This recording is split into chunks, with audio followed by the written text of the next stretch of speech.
पुणे भोर परिसरामध्ये एका 4 वर्षाच्या चिमुरडीवर अत्याचार करून तिला ठेचून तिची निर्घृण हत्या करण्याचा अत्यंत अमानवी, अत्यंत राक्षसी प्रकार जो घडला, त्याचा निषेध करायला सुद्धा शब्द नाही.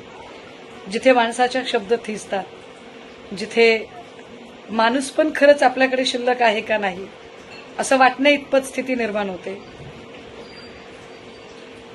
आपण आपल्या राज्याच्या गृहमंत्र्यांकडून काय अपेक्षा कराव्या? खरंच अपेक्षा करण्यासारखी स्थिती आहे का?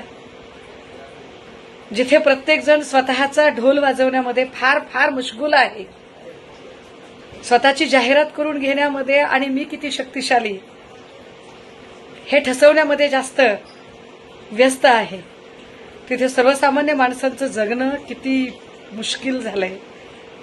हे 4 वर्षाचं बाळ सुरक्षित नाही, 4 वर्षाच्या लेकरालाही सुरक्षित सोडलं जात नाही, अजिबात नाही. गृहमंत्र्यांचा राजीनामा बिलकुल मागावासा वाटत नाही, मागू नये. कारण आपल्याला माहिती आहे की गृहमंत्र्यांना या गोष्टींशी काही फरकच पडत नाही, देणं घेणं नाही. काही जरी झालं तरी गृहमंत्री काय राजीनामा काय देणं वगैरे ते तर दूरच राहिलं. फार फार तर मृतकाच्या घरी मदत पोहोचवणे, मोठं भाषण करणे, आम्ही याच्या मुळाशी जाऊ म्हणणे, याच्या पलीकडे गृहमंत्री फार काही करणार नाहीत. ज्याचं पोट जळालं त्याला झळ लागली.